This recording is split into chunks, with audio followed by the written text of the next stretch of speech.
good afternoon, everyone. Please have a seat. Good afternoon. To our President, Joe Biden, members of Congress, the members of the Till family, and my fellow Americans, today we gather to remember our history.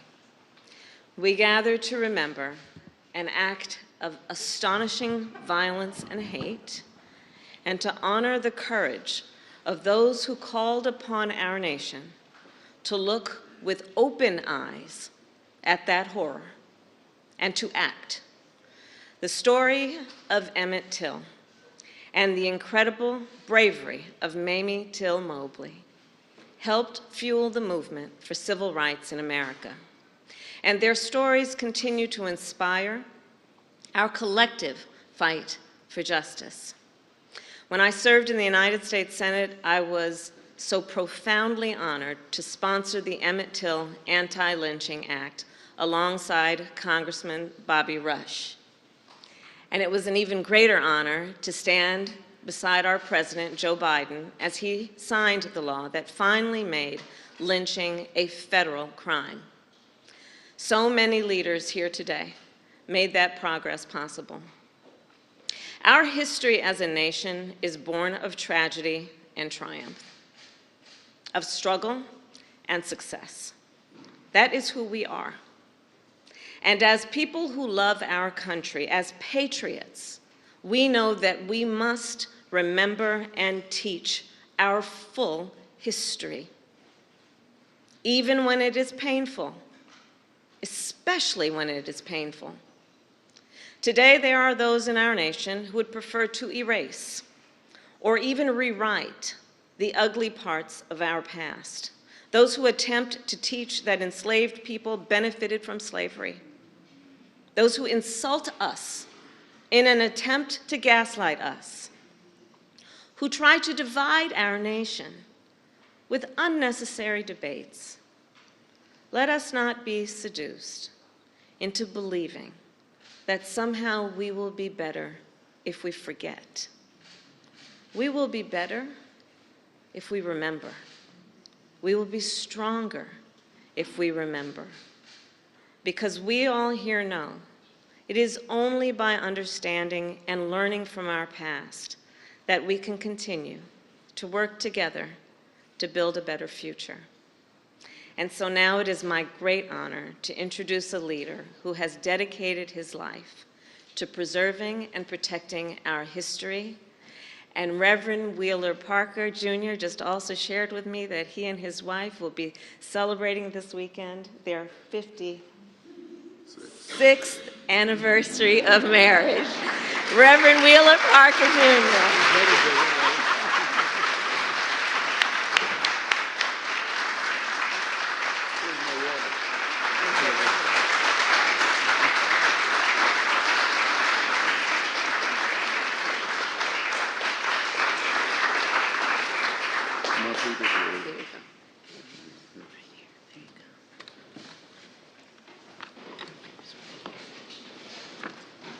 In fact, we were married 56 years on Sunday. My wife said, when we get to heaven, I'm going to say, Lord, not up here too. I see we have a whole lot of amens to that. I'm truly humbled by this honor. You see, I was born in Mississippi. I spent my early years as a sharecropper and was focused upon filling up a 9-foot sack. Focused upon my quota, not making history, from the outhouse to the White House. From a time when we lived in fear to a time when President and Vice President gave us this great hope. Kept their promise by delivering. This is what America means to me. Promises made, promises kept. It has been quite a journey for me from the darkness to the light. When I sat with my family on the night of terror, when Emmett Till, our beloved Bobo, was taken from us, taken to be tortured, brutally murdered, Back then, when I was overwhelmed with terror and fear of certain death in the darkness of 1,000 midnights, in a pitch-black house on what some have called Dark Fear Road. Back then in the darkness, I could never imagine a moment like this, standing in the light of wisdom, grace, and deliverance. There's something amazing you feel when you meet President Biden, like I did when he signed the Emmett Till anti-lynching bill into law. He welcomed me to this place of great power. I felt the power of his personal devotion, his devotion to justice, to equality, his commitment to keeping the promise of America. This came from his heart, from his soul. God bless you, President Biden, for all you have done and will do to preserve our history. Ladies and gentlemen, please join me in recognizing President Joe Biden.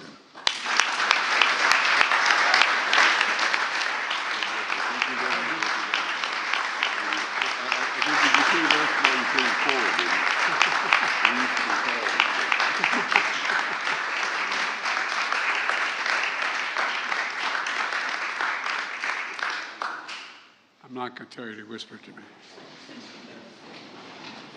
Thank you, Reverend Parker. And thank all of you for being here.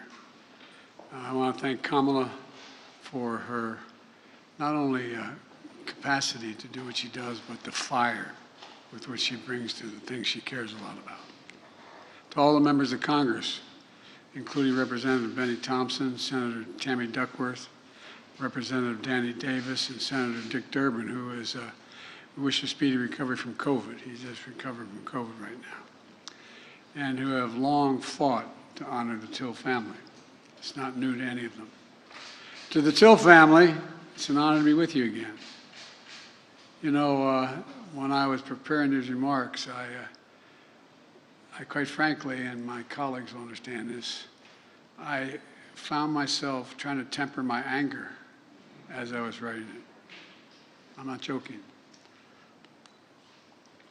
I can't fathom what it must have been like. It's hard to believe I was 12 years old. And I just, you know, I know no matter how much time has passed, how many birthdays, how many events, how many anniversaries, it's hard to relive this. It brings it all back. We were talking about Rev, as if it happened yesterday. The images in your head, things you remember. But it's inspiring to see how many of your family have continued as mothers' courage to find faith in pain, purpose in pain. That's a remarkable thing, it seems to me. Insisting on an open casket for her murdered, and I might add, maimed and mutilated son. 14 years old. 14 years old. She said, let the people see what I've seen. Let the people see what I have seen. My God. All of us have lost children in other ways. How hard it is even to close the casket or keep it open, or what a debate it is. But to see the child that had been maimed, and the country and the world saw, not just heard the story of Emmett Till and his mother, as a story of a family's promise and loss and the nation's reckoning with hate, violence, racism, overwhelming abuse of power, brutality. It's hard to fathom. Hard to fathom this even in war for me. It's hard to fathom. But today, on what we've been, would have been Emmett's 82nd birthday, we had another chapter of the story of remembrance and healing. Just as we joined together when I signed the law in his name to make lynching a federal crime, and think how long that took for that to happen. I mean, and we screened the movie Till at the White House. Today, we join together as I sign a proclamation designating Emmett Till and Mamie Till Mobley national monument in both Illinois and Mississippi.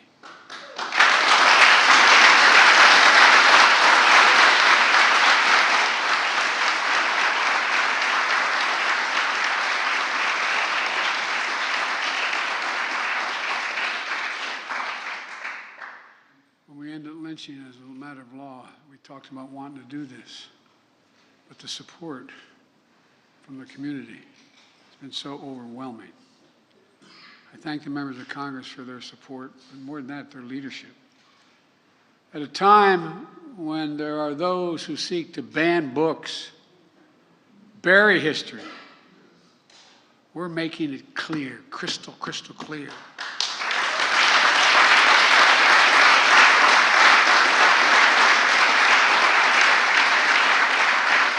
While darkness and denialism can hide much, they erase nothing. They can hide, but they erase nothing. We can't just choose to learn what we want to know. We have to learn what we should know. We should know about our country. We should know everything, the good, the bad, the truth of who we are as a nation. That's what great nations do, and we are a great nation. That's what they do. For only with truth comes healing, justice, repair, and another step forward toward forming a more perfect union. We've got a hell of a long way to go.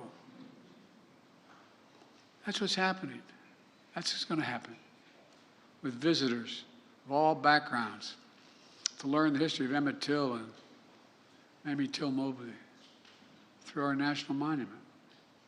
Look, telling the truth and the full history of our nation is important. It's important to our children, our grandchildren, our great-grandchildren, to our nation as a whole. I've said it before.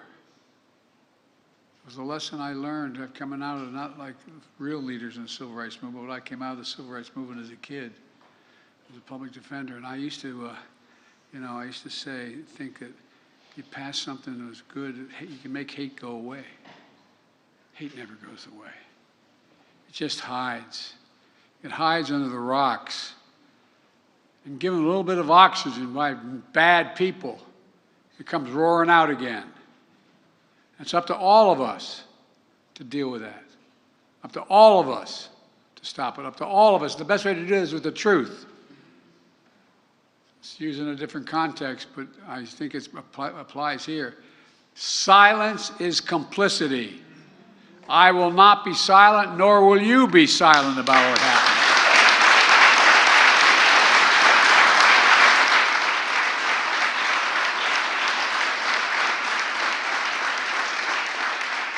There's really critical work ahead to continue the fight for racial justice and equality for all Americans. And my administration is committed to leading the path forward. And I know the members of Congress here are even more committed than that.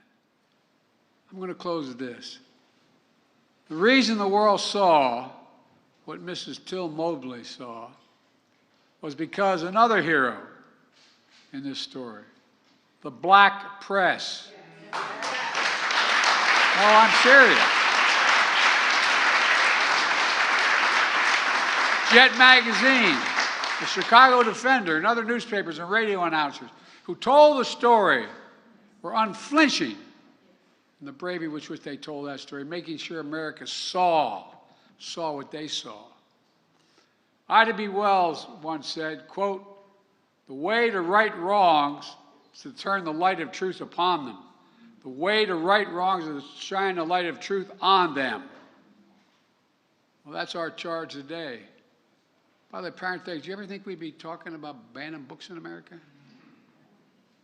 Banning history? I'm serious. To the Till family, to all of you here today, I thank you for your courage, for never giving up. Never giving up. And before I say even what's more is on my mind, I'm not going to leave this podium.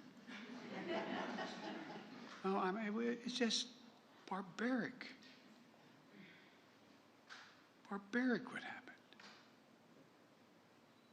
And seriously, all you moms out there, imagine the courage it took to say, let them see. The courage.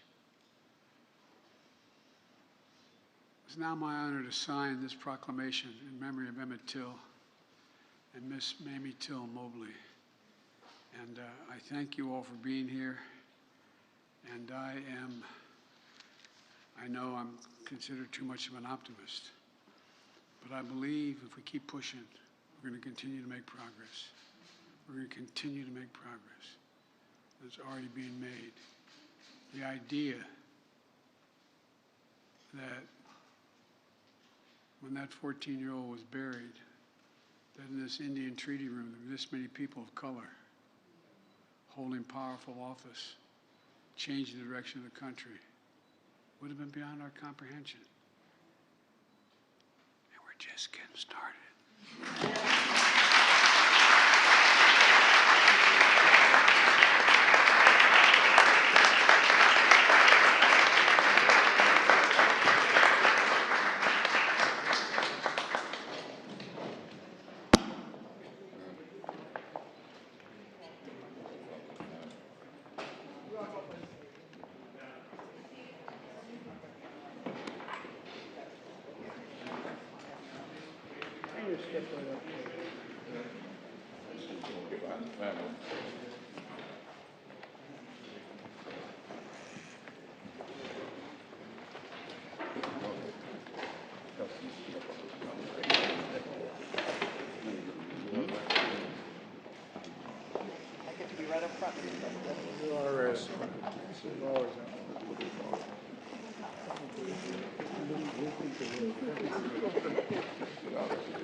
Okay.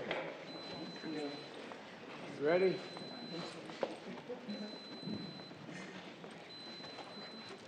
The proclamation I'm signing establishes the Emmett Till, Mamie Till Mobley National Monument.